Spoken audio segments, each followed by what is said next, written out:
The Great Gatsby by F. Scott Fitzgerald. Every book in 10 minutes.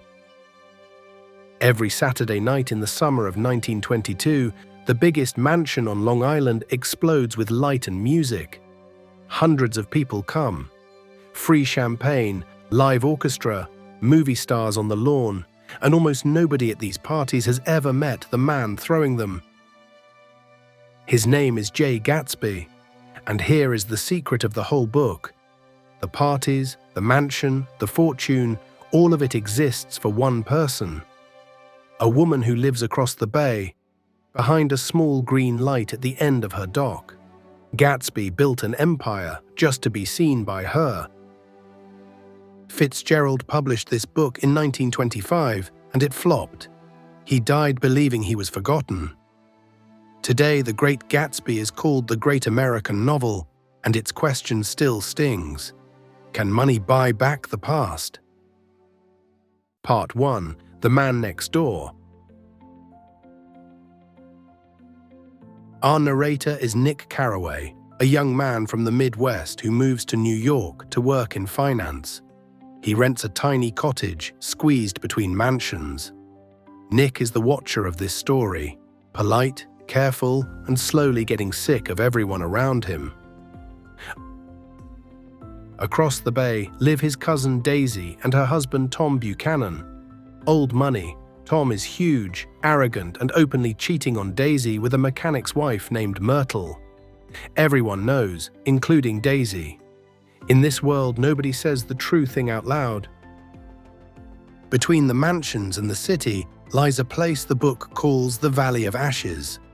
Grey dust, grey men, and above it all a faded billboard with two giant painted eyes, watching everything. This is where Myrtle lives, and where the rich pass through without looking. Fitzgerald put the whole class system on one train line.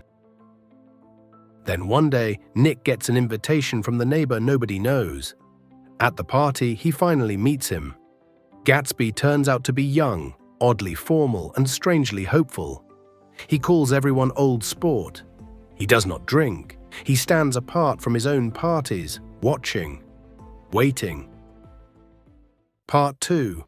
The Green Light.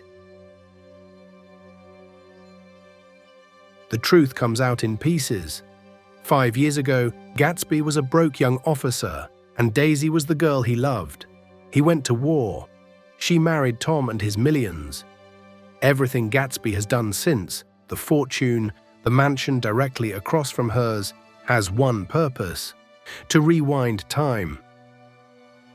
Because J. Gatsby is an invention, his real name is James Gatz, a poor farm boy from North Dakota who hated everything about his life. At 17, he rowed out to a millionaire's yacht, introduced himself with a brand new name, and never looked back.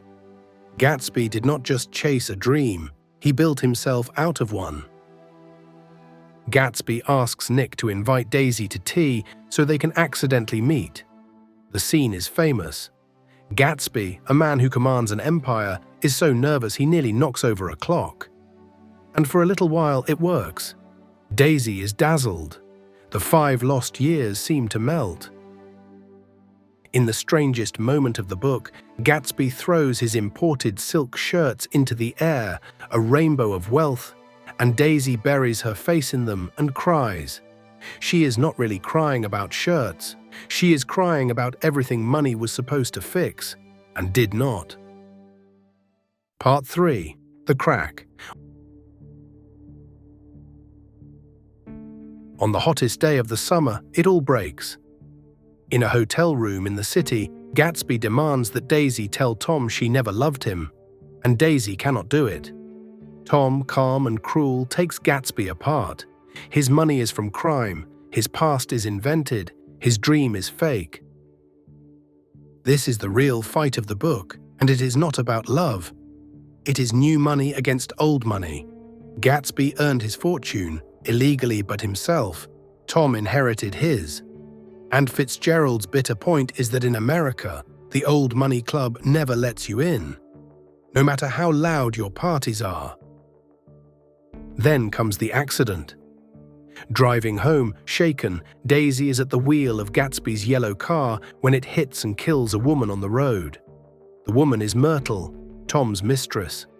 The car does not stop, and Gatsby, without hesitating, decides to take the blame. Part 4. The Fall. That night, Gatsby stands hidden outside Daisy's house, guarding her in case Tom turns violent. Inside, through the window, Nick sees the truth. Daisy and Tom are sitting calmly at the kitchen table, planning together. The rich, close ranks. Gatsby is standing guard over nothing. The next afternoon, Gatsby waits by his pool for a phone call from Daisy that will never come. Instead, Myrtle's husband arrives, broken with grief, convinced that Gatsby killed her. He shoots Gatsby and then himself. The man who threw parties for hundreds is dead in the water. And here is the cruelest page. Nick arranges the funeral and calls all the people who drank Gatsby's champagne every weekend. Almost nobody comes. Daisy does not even send a flower. She and Tom simply leave town. Careless people, Nick calls them, who smash things up and let others clean up the mess.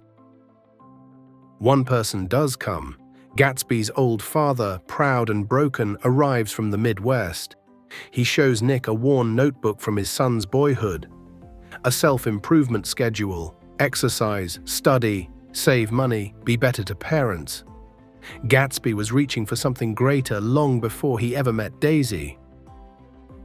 So why is Gatsby called great? Because in a world of cynics, he was the only one who believed in something completely. His dream was impossible and maybe even foolish, but the wanting itself was pure. Fitzgerald leaves us holding both truths at once. The dream destroyed him, and the dream was the best thing about him. The book ends with the most famous closing line in American literature. "We are all boats against the current," it says, pushed back constantly into the past.